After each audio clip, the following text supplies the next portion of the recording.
You're hitchhiking down a two-lane road at 2:13 a.m. Headlight streaks like comets in your rear view, and the radio's playing a song you don't like but can't turn off. Suddenly, a figure steps into the road, not waving, not asking for a lift, just standing there like it belongs to the night. You stop. It gets in. It doesn't want to talk about directions. Instead, it asks a question nobody in the car that night would ever have prepared for. Do you know what they want? By dawn, the hitchhiker is gone. The only proof that person existed is a strange stain on the upholstery and a smell you can't name. And sometimes, just sometimes, they leave a secret you'll spend the rest of your life trying to understand. Tonight, we're opening lost files, flipping through half-burned notebooks, and talking to the kind of travelers whose late-night rides turned into encounters no one believed. Until now. Welcome to Lost UFO Cases. Hitchhikers Reveal Secrets. I'm Hostname, and tonight we're going to tell stories that creep in through the sunroof and sit on your lap when the headlights pass. We'll look at eyewitness accounts, the little coincidences that make people doubt their own memories, and the theories, from government experiments to interstellar road trips, that try to stitch all the scraps together. There's a particular kind of silence on rural highways after midnight. Sound seems to move slower, like a cheap film projector winding down. And those roads, for whatever reason, are where hitchhiking UFO accounts cluster. Maybe because people are vulnerable there, tired, paying attention to the mile markers, open to conversation, or maybe because these roads have always been crossroads for stories. One of our first hitchhiker witnesses, Marta, not her real name, remembers a stretch of desert highway where the mile markers looked like teeth. She picked up a man who didn't seem to have a face, or rather, his face was soft focus under an old baseball cap. He smelled faintly of ozone and citrus. He asked her flatly, "Do you have a light?" She handed him a flashlight. He clicked it once, looked up at the sky, smiled, and said soon. He left without asking for gas money. 2 days later, neighbors reported bright orbs hovering over a field not far from that same highway. When Marta tried to draw what she'd seen in the sky, her pencil would stop halfway, as if the memory were a dim bulb.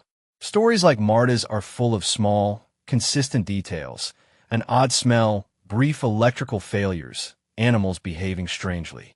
Those details are the breadcrumbs that connect individual experiences into a map.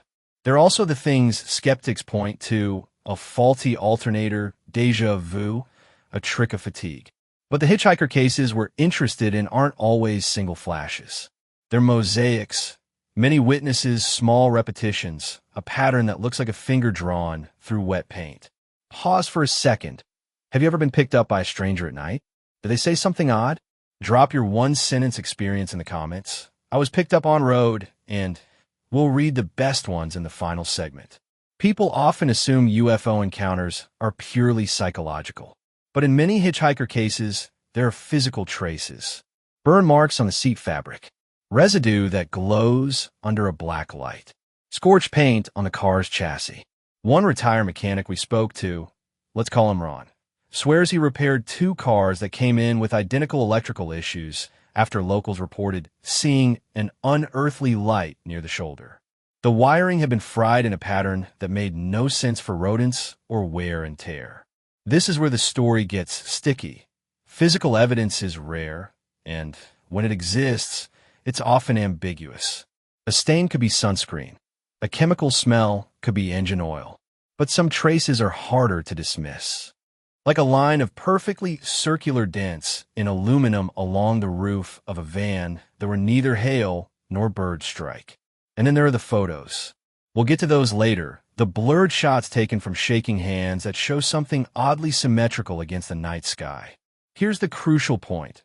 When physical traces are correlated with multiple independent witness accounts, say, the hitchhiker described a symbol on their jacket, and the next town found a symbol burned into the bark of a tree.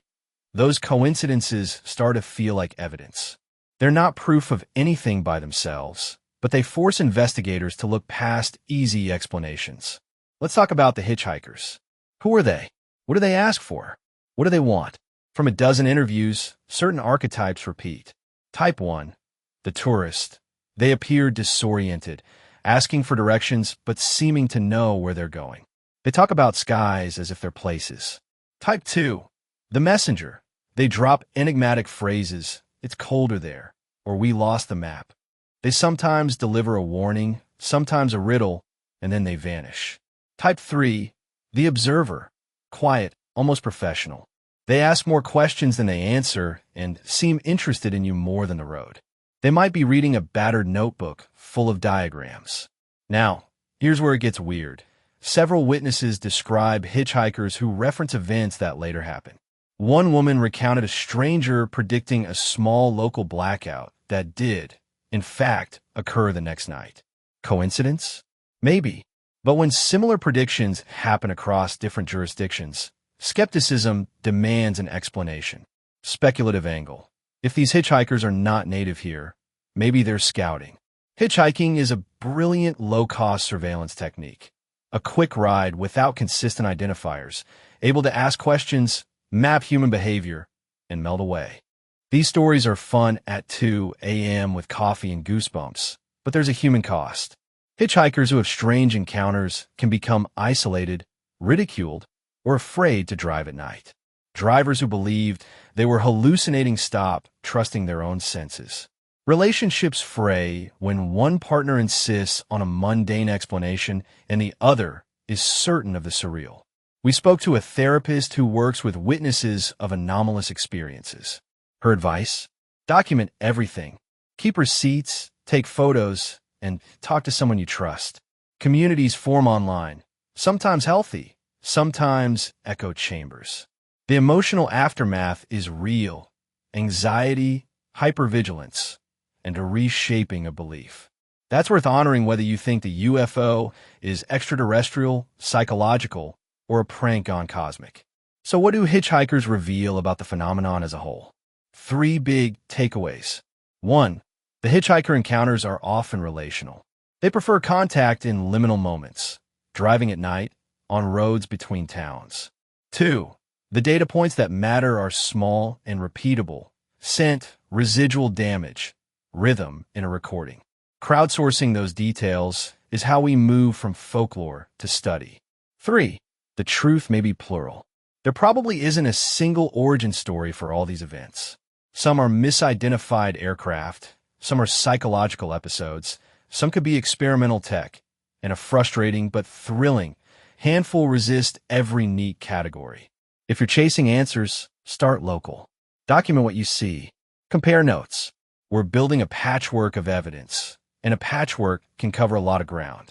If you're skeptical, ask for the details that matter: where, when, what smelled like, what the animal behavior was, and whether any physical trace matched another report in the region. If you're a believer, welcome to a community that needs rigorous curiosity, not just fervor.